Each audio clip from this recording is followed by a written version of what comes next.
Sir, I'm continuing at page 6 at 1:30 in the recording. Sir, I'm going to stop it right there at 1:58. It's sort of hard to hear, but at line 6 or 7, what does Mr. Spann say? Trying to hit a big stang and lay low. Hit a big stang and lay low? Yes. What does that mean? Rob somebody and stay out the way. Sir, I'm stopping the recording at 2:24. At lines 16 through 18, Mr. Spann says, see what it was, they gone through like Broman by himself. They was running together, but now Pierre dead, so they think Broman by himself. Is Mr. Spann talking about himself in the third person? Yes. And who, when he says Pierre, did you understand who he was talking about? Yes. Who is Pierre? His running buddy. His running buddy? Yes.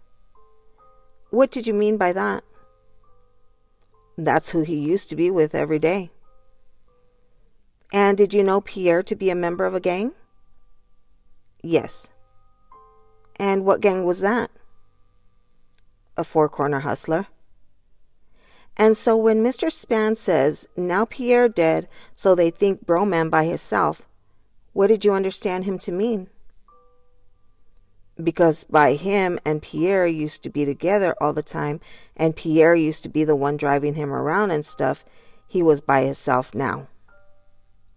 And who did he think, who is he talking about when he says they? The other guys he was into it with. And who are those other guys? The older fours that was off Pulaski.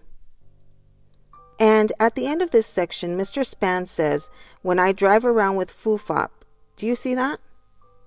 Yes.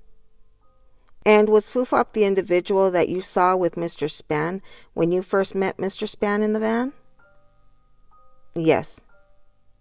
And that, I'm sorry, this was when you first met him in July of 2003? Yes. And what is Mr. Spann relaying to you when he's talking about Foofop? He didn't know that Foofop didn't know me and him was cool. Didn't know that you and Mr. Spann were cool? Yes. And what did Mr. Spann say? He didn't know. Yeah, a lot of people don't know me and him was cool, but we cool. Sir, I'd like to have you turn to Government's Exhibit 512 now. Do you see that in front of you? Yes. And what, on the transcript in front of you, do you see a date listed next to the date? 8603. Was that the date that this recording was made? Yes. And do you recall where this recording was made? Not for sure. I will play some of Government's Exhibit 512 and I'll stop it and then I'll ask you again. Sir, do you remember where this recording happened? Yes. Where did it happen? In his basement of Mr. Spann house. And do you remember where that house was? Off North Avenue in Lemoyne or something. I'm sorry? Off North Avenue and Lemoyne or something like that. And did you know Mr. Spann to stay at multiple places? No. Sir, I'm going to continue the recording at 14 seconds in. Sir, I'm stopping the recording at 29 seconds. In the transcript, it says, non-pertinent conversation between Labar Spann and a child. Do you see that? Yes. Sir, do you remember a child being in the basement with you all? Yes. Sir, I'm continuing the recording. I'm going to fast forward the recording to about 127, which is page 2 at about line 37. Sir, I'm stopping the recording at 227. Turning back to page 2, you mentioned I got 2 Mexicans, right? 2 amigos I be fucking with? Who were you talking about? A connect. A connect? Yes. What does a connect mean? A supplier of narcotics. And so these two connects were Mexican? Yes. And did those two Mexican connects actually exist? No. Why were you talking about fake Mexican connects? Because the law officials asked me to try to set up a robbery for Broman to be ready to do. Law enforcement asked you to try to set up a robbery for Broman to do? Yes. And this was law enforcement's idea? Yes. So now, turning to page 3 at line 7, you say, "You buy one, I give you one." You see that? Yes. What were you talking about? If I buy one from the Mexicans, they will front me one. I'm sorry, sir. Could you either, if I buy one from the Mexicans, they will front me one. What does it mean to front you one? Give it to you on consignment. On consignment? Yes. So you could pay for it later? Yes. And at line 18, does Mr. Spann ask where he tell you to meet him at? Yes. What did you understand him to be asking?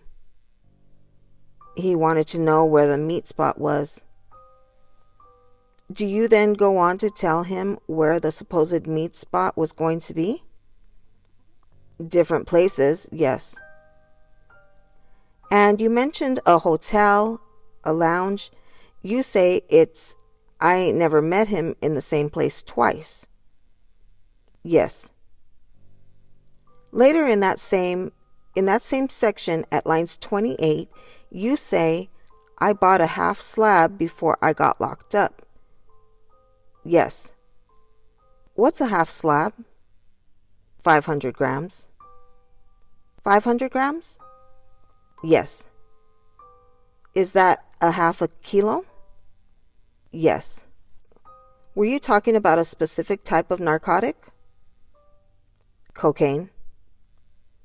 And again, had you actually bought a half a kilo of cocaine from these Mexicans? No. Sir, I'd like you to turn to Government's Exhibit 513. Sir, what is the date of this recording? 8/12/03. Sir, next to activity it says telephonic monitoring. Do you see that? Yes. Did you sometimes record telephone conversations that you had with Mr. Spann? Yes. Or rather, did law enforcement record telephone conversations that you had with Mr. Spann? Yes. And where again did these telephone conversations happen? In the police station. And who were the speakers on this telephone call? Me and Mr. Spann. Sir, I'm going to play the recording and then stop it and ask you a few questions. Sir, I've just stopped the recording at 23 seconds. Mr. Spann, when you asked him at line 20 what's going on, Mr. Spann says, "Shit, you trying to get in traffic, Joe." What did you understand him to mean? He was trying to get in mobile in a vehicle. And when Mr. Spann says, "I go get my Taurus out," what was the Taurus? A Ford Taurus. It's his car? Yes. And then at lines 28, Mr. Spann says, "I just got me some new guns." Is that sort of self-explanatory? Yes. Did Mr. Spann didn't use any code when he spoke with you? No. So did you find Mr. Spann to be comfortable enough not to speak in code with you? Yes. Sir, I'm going to continue the recording. Sir, I stopped the recording at 57 seconds. What is Mr. Spann asking of you in lines 6 through 10? He wanted me to give him the money to get his car out the shop. He was asking you for money to get his car out of the shop? Yeah. Would Mr. Spann ask you for money regularly? Yeah. Did you say yes? Yes. Okay. Did you give him money to get his car out of the shop? Not at this time, no. Sir, Mr. Spann also refers to someone called Fly Mike at line 10. Yes. Did you know who he was speaking of? One of his associates. One of his associates? Sir, I'm showing you what's Government's Exhibit 124, which is already in evidence. Do you recognize this individual? Yes. And who is that individual? Fly Mike. Sorry? Sir, now turning back to the recording, I'm going to now go to approximately 104 in the recording. Sir, I'm at about lines 37 to 39 when Mr. Spann says, "Lend me this, Joe. Let me get in mode, Joe." What did you understand him to mean when he said mode? He want to get back out to do what he do. And what did you know him to do? Shoot and rob. And when he says, "Lend me this," what did you understand him to mean? Say it once again. When he says, "Lend me this," what is he talking about? Lend him the money to get his Taurus out the shop. I'm going to continue the recording here. Sir, I'm going to stop it right there at 124. On line 46, Mr. Spann says, "I'm finna go pull a Debo at Pep Boys." What did you understand Mr. Spann to be talking? He was going to get them some of the money, but he was going to make them give him his car regardless. What does a Debo mean? Debo like being a bully. Why does Debo mean a bully? If you ever watched the movie Friday, that was the character on Friday, the Debo. He was the bully of the neighborhood. So continuing at 124, sir. Sir, I'm stopping the recording at 307. Going back to page 3 of the transcript, at lines 13 through 21, Mr. Spann describes what sound look to be streets. Do you see that? Yes. Where he says, "They coming from Adams, this the route, Joe. Adams and Springfield to Adams and Keeler, Keeler to Jackson, Jackson to Kildare, Kildare to Wilcox, Wilcox to Independence, Independence back to Adams. Watch this. Watch me in action, Joe. These motherfuckers called me, Joe, and that's been the route, Joe, for the last 3 hours." What was Mr. Spann talking about? The guys that he had an altercation with. This is the route they riding. All day they've been riding the same route. And did you understand how Mr. Spann knew that? The people who were in the neighborhood was calling him, letting them know when they come through the neighborhood. Sir, turning to page 4 at lines 12 through 19, or rather lines 14 through 19, Mr. Spann says they in a blue van with Ivan Jr. and Ivan Jr. cannot drive, Joe. Ivan Jr. is going to hear them shoots and he's going to crash, Joe. And it's crucial, a blue-ass Mark III van, a new one. What did you understand Mr. Spann to be talking about there?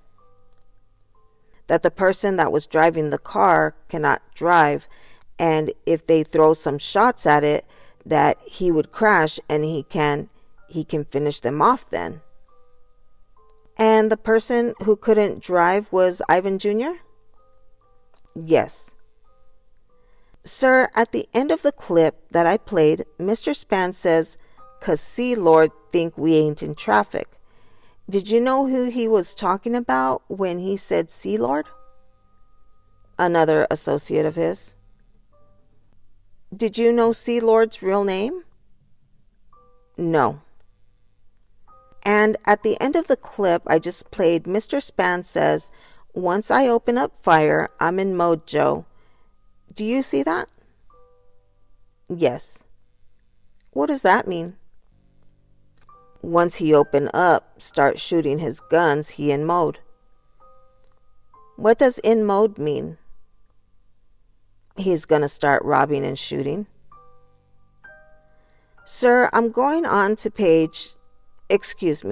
Government's Exhibit 514. Sir, what's the date of this recording? 8/13/2003. August 13, 2003? Yes. Sir, who were the speakers in this recording? Labar, Spann, and Mario Young. And you, of course, are Mario Young? Yes. Sir, I'm starting the recording here. Sir, stopping the recording at 53 seconds in. At the beginning of this recording, what are you and Mr. Spann talking about? A handgun. What type of handgun? A P89 Ruger. And when Mr. Spann says at lines 26 and 27 on page 1, a high-tech ass motherfucker with a 30-shot clip, what did you understand him to be talking about? That the handgun had an extended mag to it. And what does it mean for a gun to have an extended mag? It's got multiple shots in it. And would it have 30 shots in it? Yes. And sir, on page 2 at lines 14 and 15, you say, "Some of them be fully, some of them don't." What did you understand? What did you mean when you said some of them be fully, some of them don't? At the time I was saying it could have been a fully automatic or some of them not. What do you understand a fully automatic gun to be versus something else? You shoot all the bullets out fast, or you could shoot slow. And at lines 17 through 22, Mr. Spann says he told them to come on Pulaski with it. Tell him I'm going to give him $500 for it. I'ma up a fop on it and take that. That's finna ends know that I'm back in the hood on bullshit. Do you see that? Yes. What was Mr. Spann describing there? He's going to trick a person into saying he going to pay them for the gun, and he going to up his gun and take the gun from them. When he says, "I'ma up and fop on him," what did he mean? The fop being he going to up his gun on him. When he says, "That's when ends know that I'm back in the hood on bullshit," what does he mean by that? The whole neighborhood will know he back in the neighborhood. Sir, continuing with the recording here. Sir, at the end of that clip, Mr. Spann mentions the name Fly Mike and Boom. Do you see that? Yes. Who do you know Boom to be? Associate of Brother Man's. Did you know Boom to be a member of a gang? Yes. What gang was that? Four Corner Hustler. What is Mr. Spann talking about at the end of that clip? He talking about catching the guys he into it with. Send Boom one way, send Fly Mike another way so they can attack them. When he says put about 30 shells in this at lines 35 and 36, what did you understand that to mean? He's saying put 30, put 30 shells on the porch where the other people holding their guns at. At the very end of that clip, Mr. Spann says, "Oh yeah, just watch the news. Give me the 9 o'clock. What did Mr. Spann mean there? It's going to be breaking news when he send his guys to do what they do is going to be breaking news.